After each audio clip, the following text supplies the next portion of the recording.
no Evangelho de Lucas.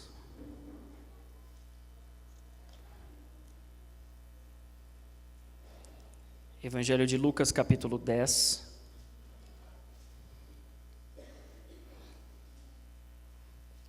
A partir do versículo 38.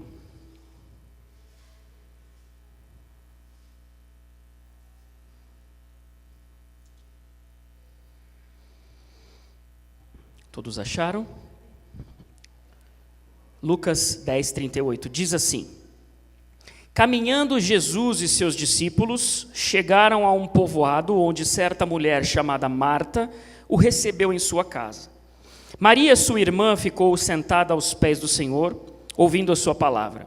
Marta, porém, estava ocupada com muito serviço e, aproximando-se dele, perguntou: Senhor, não te importas que a minha irmã tenha me deixado sozinha com o serviço? Dize-lhe que me ajude. Respondeu o Senhor: Marta, Marta, você está aí preocupada e inquieta com muitas coisas. Todavia, apenas uma é necessária. Maria escolheu a boa parte, e esta não lhe será tirada. Amém, queridos? Vamos ter mais uma palavra de oração. Senhor Jesus, nós te agradecemos por esta palavra, que foi lida, que está neste livro sagrado, Senhor, onde tem tantos mandamentos importantes para a nossa vida. Pedimos que hoje o Senhor fale conosco através dessa porção que nós lemos. Que o Senhor possa tremendamente usar a minha vida para a edificação da Tua igreja, Senhor. Apenas como um canal, apenas como um servo, Senhor. Perdoa as nossas falhas, os nossos pecados, e que desde já todo espírito contrário esteja submetido à Tua soberania neste lugar, Senhor. Tira toda a distração de nossas mentes, toda a tristeza, todo o empecilho que dificulte a compreensão da Tua palavra. Abre os nossos olhos e nossos ouvidos espirituais. Te damos todo o louvor, toda a glória, em nome de Jesus. Amém. Queridos, esta é uma passagem típica, né, para os ativistas de plantão, né, para os workaholic, talvez. O tempo está virando uma moeda de troca. A gente tem cada dia menos tempo para fazer as coisas mais importantes que a gente se propõe a fazer.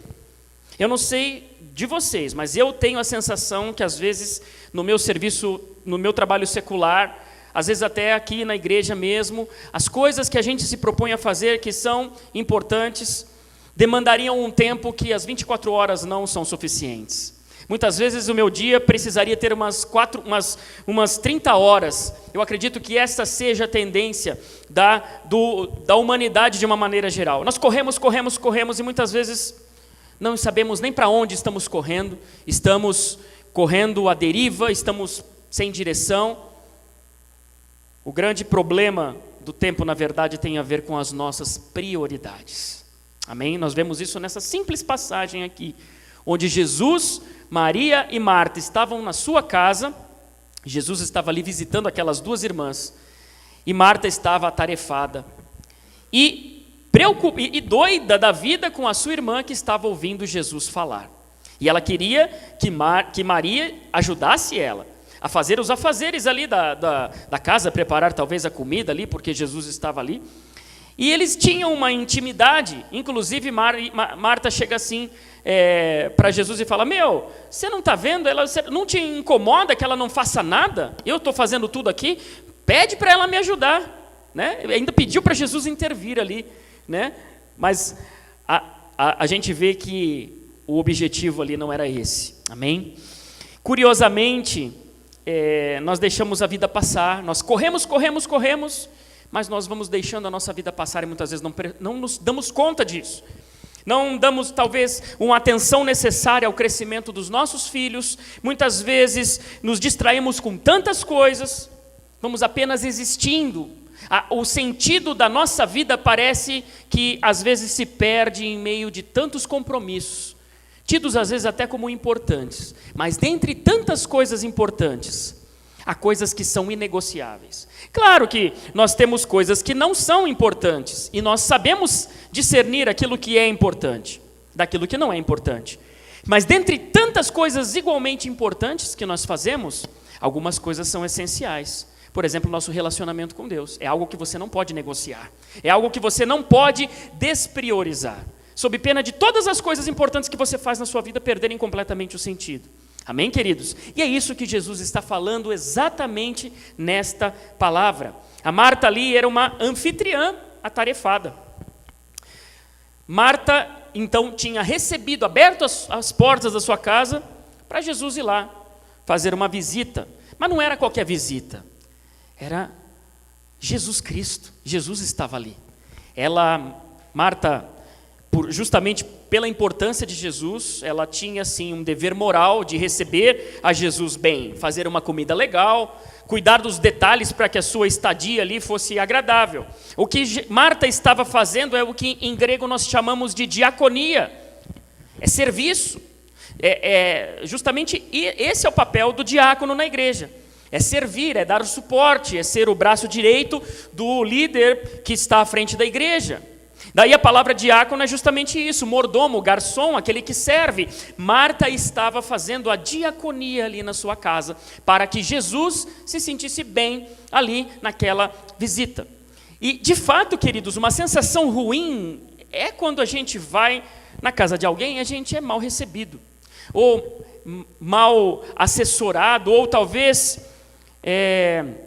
de uma forma indiferente, onde nós não nos sentimos bem-vindos.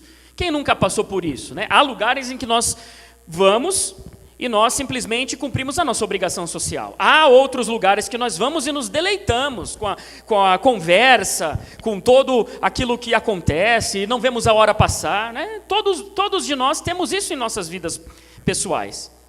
E pode ter certeza de uma coisa, quando você é um anfitrião da festa, a última coisa que você consegue fazer bem é comer. Eu lembro que quando eu casei, está aqui o Vagninho, que casou agora recentemente, e pode talvez experimentar isso, né?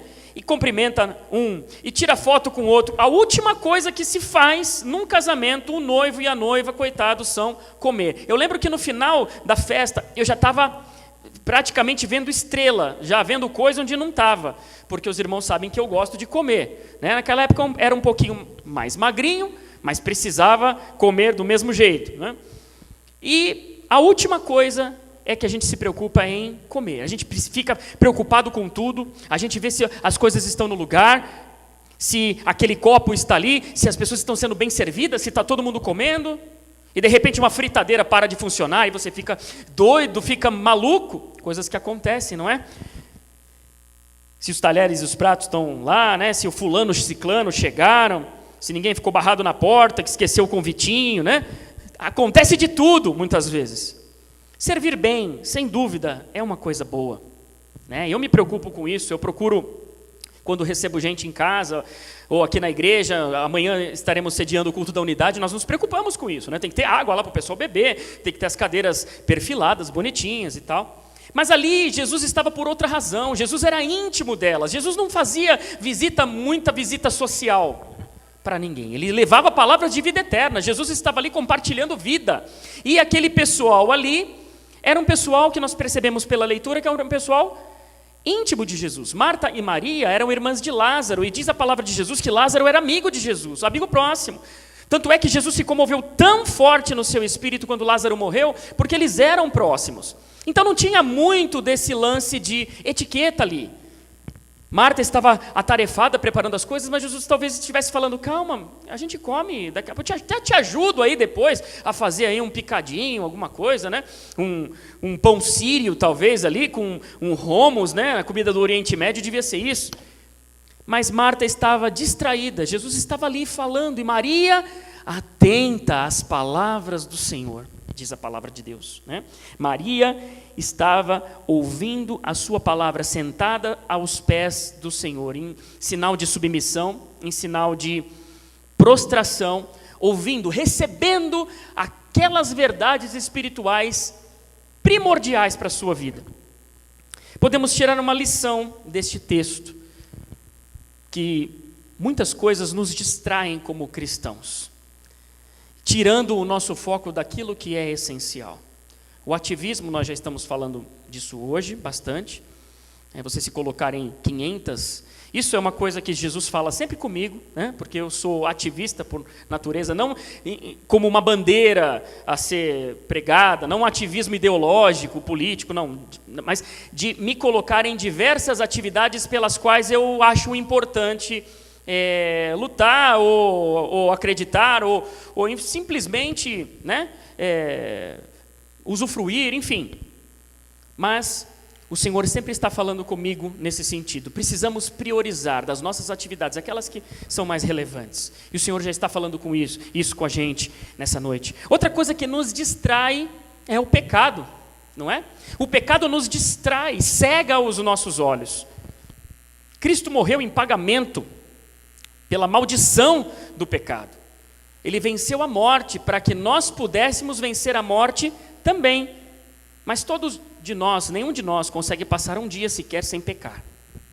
Quem diz que não peca é mentiroso e já está pecando por mentir, dizendo que não peca. Amém, queridos? Pecado está sempre batendo a nossa porta. Mas a questão é que aquele que está em Cristo não tem prazer no pecado. Sabe que o pecado é até prazeroso, mas o prazer de estar na presença de Deus é muito maior. De modo que aquilo te constrange, aquilo te incomoda. Quando você faz alguma coisa que desagrada a Deus, você fica compungido no seu espírito, de modo que você pede perdão e procura não cair novamente na mesma armadilha. Quando peca, se sente mal, se arrepende, procura não pecar mais. O pecado nos distrai, nos enreda, nos enlaça. E quanto maior for o laço, maior é o nó, e quanto mais apertado o nó, mais difícil de sair dele. Quanto mais distraídos nós estivermos de Cristo, mais distantes, mais longe de Cristo, imersos nos nossos pecados habituais, que não pedimos perdão, os nossos pecados de estimação, quanto mais imerso nessa vida de pecado, mais distraídos e distantes de Cristo nós vamos estar. Tomemos uma posição nessa noite. Eu não sei qual é o seu problema. Eu não sei qual é o seu pecado específico que você tem a dificuldade de se livrar. Mas tenha certeza, você está aqui nessa noite ouvindo a palavra do Senhor. O Senhor fala com você nessa noite. Largue, deixe para lá. Procure viver uma vida longe do pecado. Longe da beira da janela. Longe da beira do precipício. E para isso nós precisamos tomar uma posição, e essa posição não é Deus que vai tomar, somos nós. A posição é nossa, eu vou sair da beira da janela. O Senhor Jesus não vai falar, pode ficar à beira da janela que quando você estiver quase caindo em pecado eu vou e te pego. Não, a escolha é nossa. É nós que pecamos ou não pecamos. E o inimigo se delicia com as nossas atitudes pecaminosas. E ele tenta as nossas vidas, e ele joga dardos inflamados contra nós. Mas se nós estamos com a nossa vida de oração, a nossa vida de jejum, a nossa vida devocional, a nossa vida com Deus bem firme, diz a palavra que os dardos inflamados do inimigo não podem contra o escudo da fé. Amém, queridos? Precisamos vestir a nossa armadura espiritual todos os dias. Isso não é um ritual. Isso simplesmente é se manter firme diante do pecado, amém? E o pecado nos distrai. Outra coisa que nos distrai é a ansiedade. Preocupação exagerada com o que a gente vai ter amanhã, vestir amanhã, comer amanhã, o emprego que eu vou ter amanhã. E toda ansiedade, de uma certa forma, é uma maneira de desconfiança em Deus. E Jesus nos fala sobre isso em Mateus capítulo 6, versículo 25 até o 34. Se ele providencia a comida do pássaro, a erva do campo, se ele veste, né, uma linguagem poética tão linda, né? Se Deus veste a erva do campo de uma maneira tão linda que nós podemos apreciar na natureza, como ele não nos vestiria? Se ele dá comida para os passarinhos, que nem sabem, eles simplesmente por instinto vão e sabem onde tem que comer, porque é o Senhor que prepara para eles. Se o Senhor providencia comida para o pássaro, como Ele não nos trará o sustento diário? Senhor, me dá cada dia o meu pão, pão nosso de cada dia, me dê hoje. O amanhã eu vou orar e o Senhor vai me dar, mas hoje eu tenho aquilo que é necessário para hoje, Porque amanhã está nas mãos de Deus. É tão difícil para nós colocarmos as nossas expectativas todas, não uma parte, mas todas nas mãos de Deus. A ansiedade é o mal do século por causa disso. Ela tem invadido muitas vezes as nossas vidas. E eu falo por mim mesmo, que sou uma pessoa ansiosa. Tenho que lutar contra isso. Tenho que ser ensinado sempre por Cristo nesse ponto. A nossa preocupação não vai resolver o problema.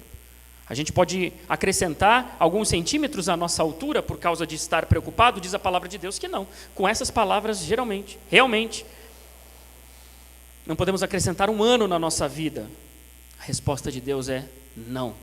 Não fique ansioso. Bastam as dificuldades de cada dia. Cada dia vai ter aquele problema para você resolver. Não se preocupe em resolver o problema de amanhã, porque ele vai aparecer. Deus vai te dar sabedoria para tratar dele. Mas o problema de hoje, resolva hoje. Amanhã vai ter o de amanhã. Fique tranquilo, ninguém fica um dia sem problema para resolver. E ninguém fica um dia também sem a provisão do Senhor para aquele dia. Fique calmo, fique tranquilo. E a presença do Senhor também é para cada dia. Não se contente com aquele culto maravilhoso que o Senhor falou com você. E há 10 anos atrás você sentiu uma experiência que nunca mais você sentiu porque nunca mais buscou. Hoje é o Senhor está falando conosco. Hoje é o dia que o Senhor deseja tratar no nosso coração. Se revelar de uma forma especial. Mas amanhã você vai ter que buscar de novo. Porque diz a palavra do Senhor que nós devemos buscá-lo enquanto é tempo. Amém? A presença de Deus, a manifestação do Senhor na nossa vida, lá ontem, ficou ontem. Hoje eu tenho que buscar a Deus, hoje eu tenho que receber o perdão de Deus, hoje eu tenho que ter um relacionamento com Deus. Já basta a dificuldade de cada dia, basta cada dia o seu mal. Outra coisa que nos distrai é a nossa vontade, a nossa própria vontade. Quando a gente quer uma coisa de forma obstinada, a gente não pensa em mais nada. E muitas vezes a gente quer. Aí os crentes colocam até Deus no meio, né? Eu estou sentindo, eu estou querendo muito, Deus está no negócio. Né? Se nada der errado é porque é de Deus. Não, às vezes o inimigo coloca tudo certinho para funcionar. Nem tudo que dá certo é o certo, né? Quando que a gente quer muito, a gente não pensa em mais nada. Mas Romanos 12 nos dá uma lição. Romanos 12 diz, Paulo nos diz e nos adverte que a gente não tome a forma deste mundo. Não vos conformeis com este mundo. Não é simplesmente você ficar inconformado. Como é que pode uma coisa dessa? Né? Eu não me conformo. Não é bem esse o sentido. Embora, se você não se conforma, você vai fazer algo para mudar. Mas o sentido de não se conformar é não tomar a forma, não se conformar com a situação. Quando nós não nos conformamos com a situação, significa que a gente não toma a forma de determinada situação. É parecido, mas não é a mesma coisa. Se você simplesmente se indigna, mas não faz nada para mudar, não adianta nada. Diz a palavra que nós temos que transformar o mundo. Diz lá, Romanos, capítulo 12. Vamos ver. Não se amoldem ao padrão deste mundo, mas transformem-se pela renovação da sua mente, para que sejam capazes de experimentar e comprovar a boa, agradável e perfeita vontade de Deus. Aqui Paulo está falando para nos transformar a nós mesmos. Se eu não vou tomar a forma do mundo, se eu estou quase tornando como o mundo é, então eu preciso de transformação. E o Evangelho faz isso com a nossa vida. Ele transforma a nossa vida. Nós continuamos no mundo, o mundo continua girando ao contrário, mas nós estamos na contramão do sistema. Dentro do mundo, mas transformados por dentro. É isso que nos faz caminhar e nos faz nos encontrar com Jesus. Amém, queridos? E aí sim nós experimentamos qual seja a boa vontade de Deus, a perfeita vontade de Deus e a agradável vontade de Deus. A vontade de Deus é boa, perfeita e agradável. Amém? Só será agradável e boa para nós se for exatamente a mesma que Deus tiver para nós. Amém? A bênção de Deus não acrescenta dores, diz a palavra do Senhor. E essa vontade de Deus, como é que eu descubro então qual é a vontade de Deus? Se relacionando com Ele. Você não sabe o que o seu melhor amigo tem ou passa? Sim, você sabe que o seu melhor amigo está passando só de olhar para ele. Por quê?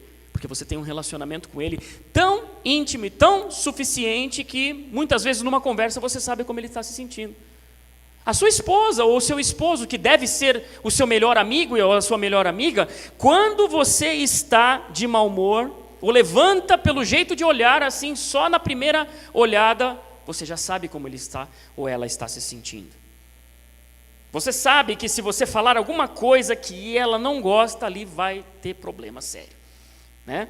A gente sabe o dia específico onde você tem que ficar quieto, que você não pode falar nada, porque senão vai dar delegacia, não é? Com Deus é a mesma coisa, queridos. Nós sabemos a vontade dele para nós. Ele nos conhece antes de sermos formados. Quando os nossos ossinhos ainda estavam se formando, diz o salmista Davi, ele já nos contemplava no ventre da nossa mãe. Ele sabe tudo sobre nós. Mas será que nós sabemos tudo sobre Deus? E eu não digo do aspecto filosófico, teológico, porque Deus não é algo para nós compreender.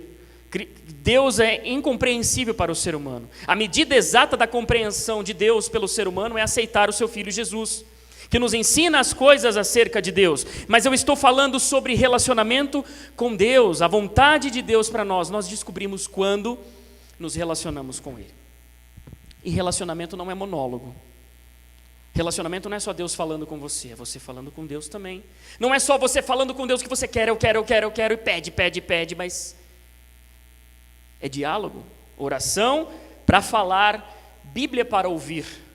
Ou Deus falar com você também. Experiência a gente não questiona. O Senhor Jesus tem as suas experiências para cada um, né? Temos a nossa irmã que de vez em quando rola um lero com Deus, né? Glória a Deus por isso. E quantas vezes de nós também não somos abençoados com as palavras que o Senhor coloca na vida de uma irmã ou de outra irmã para falar conosco. O Senhor tem uma multiforme graça, uma maneira peculiar de trabalhar, e não cabe a nós questionar nem falar, mas em regra a palavra de Deus ela é suficiente, fala conosco, e nós oramos para falar com Deus. Não tenha nada que você vá falar para Deus que Ele já não saiba. Mas por que nós temos que orar para desenvolver este relacionamento? É para que você conheça Deus, não é para que Deus conheça você. Ele sabe tudo sobre você, mas Ele quer se revelar. Amém? E Maria escolheu a melhor parte. Glória a Deus. Jesus estava falando do reino de Deus, estava falando de coisas mais importantes, transcendentes. Tinha sim uma coisa melhor do que Marta estava fazendo. Marta estava lavando louça, juntando pia, lá na pia, fazendo a comida. Tudo isso é importante, mas ouvir a Jesus não tem nem comparação. Sei lá, podia ligar num delivery lá, né? E vinha alguém de biga levar alguma coisa lá para eles, né? Ou a cavalo, sei lá. Né? Dar um grito lá na vendinha da esquina. Comer não ia passar fome, mas Jesus estava ali. Precisavam ouvir alguma coisa de Deus, da parte de Deus ali. Isso nos faz lembrar de outros personagens que também ouviram a voz de Deus, deram importância, maior importância. Pedro, né, disse numa ocasião que só Jesus tinha as palavras de vida eterna. Senhor, para onde que nós vamos? Os discípulos estavam abandonando a Jesus, muitos dos discípulos que andavam com ele estavam abandonando ele pelas duras palavras que Jesus tinha sobre mudança de comportamento. E a bênção, enquanto ela está vindo, gente está sendo curada, a multidão segue Jesus. Depois Jesus fala sobre tomar a cruz, segui-lo, e que iam ser perseguidos. Muita gente, vazou. E Jesus fala para os seus discípulos, e para onde vocês vão? Vocês vão também? Aí Pedro falou, gente, Senhor, para onde nós vamos? Se só tu tens as palavras de vida eterna, eu não tenho outro lugar para ir a não ser ficar junto com você. Cristo veio para que a gente tivesse vida, amém? A vida que foi retirada de Adão pelo seu pecado, não é qualquer vida, não é uma existência sem motivo, uma existência sem propósito, sem sentido, não, é uma vida abundante aqui na terra também, cheia da presença de Deus, cheia de eternidade, uma vida maravilhosa para todo sempre, a vida pelo Espírito, que Paulo fala, andemos pelo Espírito. Se nós temos o Espírito no nosso coração, andemos também pelo Espírito. Só Ele tem as palavras de vida eterna. Jesus também, uma vez ele falou: vinde a mim, todos os que estão cansados e sobrecarregados. Eu não sei como você entrou aqui, mas tenha certeza de que essa carga a mais que você está carregando, o Senhor já levou. Você simplesmente está carregando um peso morto, um peso que talvez não precise carregar. E Ele te convida nessa noite: tira essa bagagem. Ele é consolo, Ele tem uma palavra de conforto para você. Cansados e sobrecarregados, coloquem sobre Ele o seu fardo e substitua pelo fardo de Cristo, porque o fardo de Cristo é leve, é suave, é confronto, tem uma forma de você, foi de graça, mas não é de graça. É de graça porque não conseguimos pagar nada, mas temos que nos esforçar, no sentido de obedecer aos seus mandamentos. É isso que eu estou querendo dizer. Tire a sua carga. Jesus tinha uma palavra de consolo, e nessa noite Ele te consola também. Jesus também tinha uma palavra de confronto, revelando as nossas imperfeições. Mulher, eu sei que esse aí não é o seu marido, você já tem 5, e esse aí não é o seu marido. Senhor, vejo que és profeta. É o que ela falou para ele. Tudo bem, acertou. E aquela mulher foi transformada. Todos, para tirar a pedra, Jesus fala para todo aquele pessoal lá: olha, quem não tem pecado, nenhum pecado, não um pecado igual dela, mas nenhum pecado, pode atirar. Senta a peia nela. Não, uma a um foi largando as suas pedras. E o que ele falou para a mulher? Pode ir tranquila, vai, segue a sua vida. Não, vá e abandone a sua vida de pecado. Palavras de confronto, palavra de perdão, mas palavra que faz a gente mudar radicalmente as nossas atitudes. Jesus sempre tinha uma palavra de perfeição, uma palavra de salvação, uma palavra de advertência para os hipócritas. Olha, você está falando muito bem, mas você não vive isso. Hipócrita, sepulcro caiado, por dentro você é podre, por fora está bonitinho, pintadinho. Jesus saiu quebrando tudo no templo, nós já falamos isso aqui. Hoje há tanta gente que vende fé, né? Vender fé é uma coisa que dá dinheiro, inegavelmente.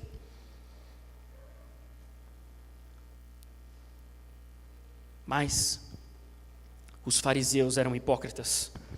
Jesus disse que aquele que crê nas suas palavras, ou seja, nas palavras do Filho, também crê no Pai que o enviou. E muitas vezes nós estamos distraídos com tanta coisa, reclamamos das outras pessoas que não estão talvez se empenhando como nós. De fora, olhando a situação, parece que a gente é o único correto. E no versículo 40, a Marta fala assim: Jesus, não te importas que a minha irmã tenha me deixado sozinha com o serviço? Quer dizer, Senhor, o Senhor não está nem aí que eu estou trabalhando igual uma escrava e essa aí está sentadinha ouvindo as suas palavras? Fala para ela me ajudar. Irmãzinha folgada essa que eu tenho. Ai, Jesus fala assim para ele: Marta, Marta, somente uma coisa é necessária. Que coisa é essa? A presença dele, ele estava ali. O reino de Deus estabelecido, o verbo que se fez carne. Você imagina você com Jesus sentado no seu sofá? Você ia ficar preocupado em fazer feijoada, em fazer frango, ou sei lá o quê? Não, querido, Jesus estava ali, vamos aproveitar. O Senhor Jesus está aqui, nessa noite. Amém, queridos? Ouçamos a palavra dele. E ele fala: Maria escolheu a boa parte. O boa, aqui no sentido original do grego, tem um sentido de comparação. Significa aqui que não era simplesmente boa, era melhor do que aquela que ela tinha escolhido. Olha, você pode ter escolhido uma coisa boa de ser anfitriã, mas Marta escolheu a boa parte, a melhor parte. Não significa que ela não estivesse fazendo nada, absolutamente nada de importante. Não, Jesus até reconheceu: você está muito bem, parabéns, você pode abrir um buffet aí. Mas eu estou aqui falando palavras de vida eterna. Era bem melhor.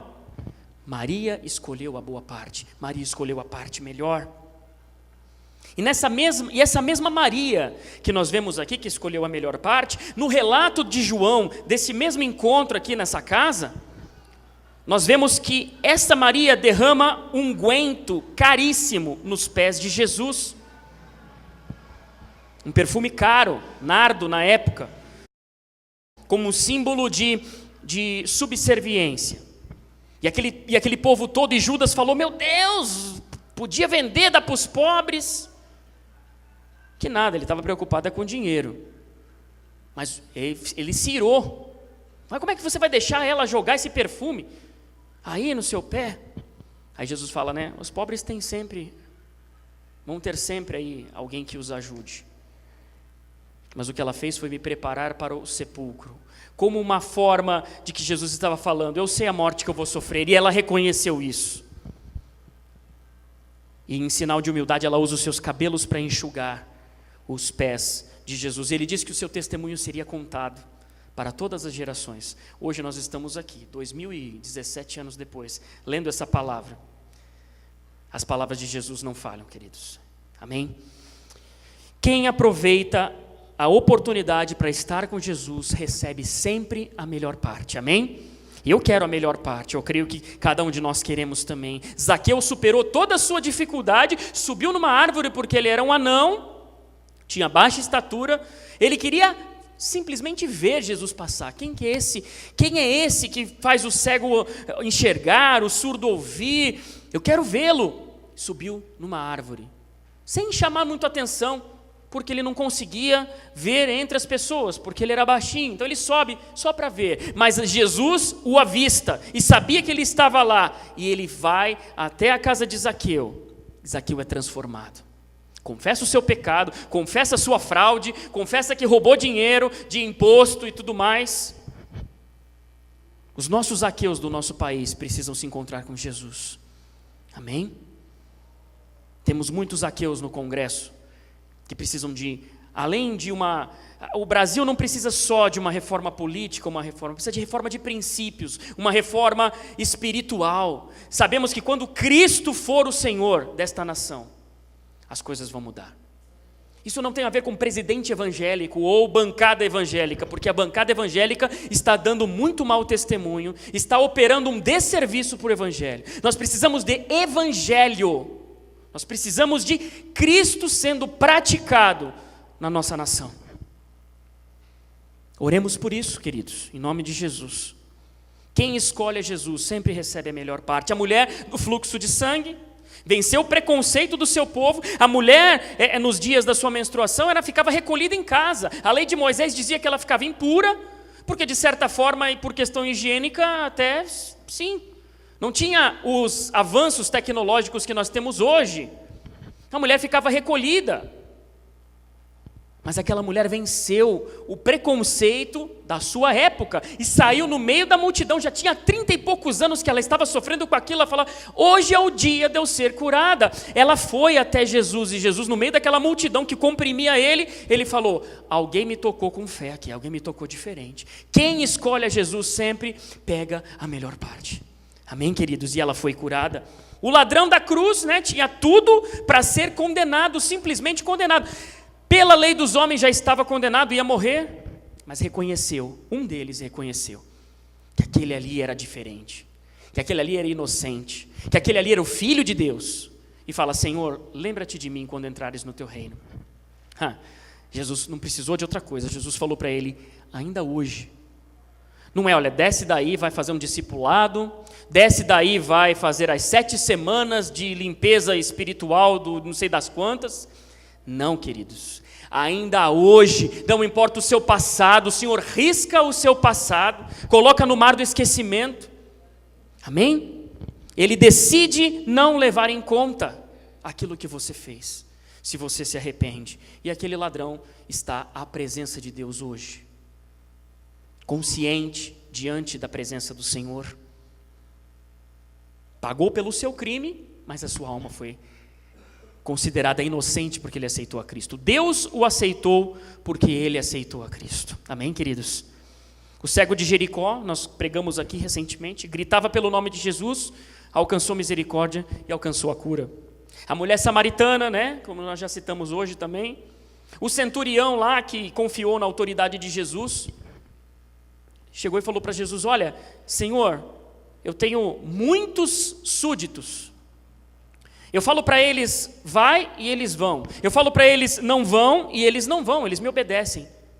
Então eu sei o que é autoridade. Se o Senhor proferir uma só palavra, eu tenho certeza de que o meu servo vai ser curado. Jesus falou que não viu tamanha fé. Essa fé que confia que Ele pode fazer. Amém? E quanto a nós, queridos? Que parte nós temos escolhido? O Senhor Jesus fala conosco nessa noite. E Ele nos pergunta: o que nós temos escolhido? Que parte nós temos escolhido?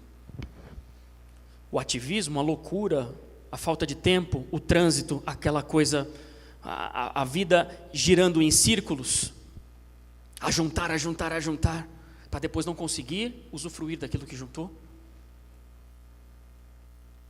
Eu não estou falando de se preocupar um pouco com o seu futuro, de criar o seu pé de meia, não. Mas eu estou falando de viver em função daquilo que você não consegue usufruir. É algo paradoxal, não é?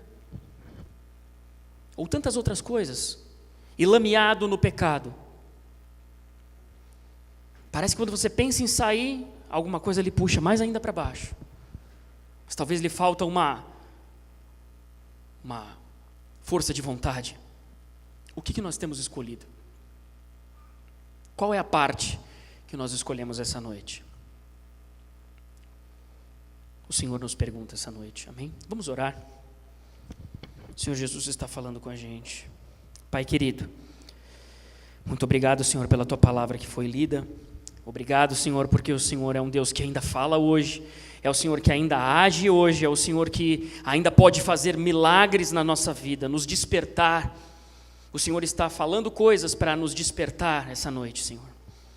Despertar talvez do nosso sono espiritual. Senhor, em nome de Jesus, nos perdoe se temos nos distraído com diversas coisas e não temos ouvido o Senhor falar. Cantamos aqui há pouco tempo que nós queremos ouvir o Senhor falar, que a Tua palavra nos diz que se nós clamarmos o Senhor responderia, que a Tua palavra nos diz que o Senhor vai nos escutar. Porque nós elevamos os nossos olhos para o monte, talvez não saibamos exatamente de onde vem o socorro, mas num instante nós nos lembramos de que o Senhor está nos ouvindo. Senhor, em nome de Jesus, aqui estamos, Pai. Nos perdoa pelos nossos pecados, pelas nossas falhas, ofensas, ansiedade, preocupação, ativismo. Senhor, em nome de Jesus, nós queremos somente ouvir a Tua voz. Nós queremos simplesmente escolher ouvir ao Senhor, a Tua palavra, mas não simplesmente escutar, ouvir. Ouvir é diferente de escutar. Sabemos que o Senhor deseja falar conosco para que nós ouçamos e mudemos aquilo que o Senhor deseja que nós mudemos em nossa vida. Que o dia de hoje não seja igual ao dia de amanhã ou o dia de ontem, Senhor. Que hoje nós recebamos, Senhor, toda a carga necessária do Senhor para que logo em seguida façamos coisas completamente diferentes daquilo que tem nos afastado do Senhor. Se há uma âncora espiritual na nossa vida, quebra, Senhor, em nome de Jesus. Quebra, Senhor, aquilo que tem nos afligido, aquilo que tem nos chateado, Senhor, aquilo que tem feito nossa vida desfalecer. Espiritualmente, emocionalmente, o Senhor sabe de todas as coisas, sabe quais são as nossas feridas. E pedimos que o Senhor nos cure por completo essa noite, Senhor. Em nome de Jesus, escreve uma nova história nas nossas vidas, como nós cantamos, Pai. E como nós cantamos também, nós cremos que ainda hoje o Senhor pode nos tocar e nos abençoar. Nós te damos graças por tudo aquilo que o Senhor já falou com as nossas vidas. Em o nome de Jesus. Amém. Amém? Que eu e você possamos escolher a melhor parte em nome de Jesus. Louvado seja Deus.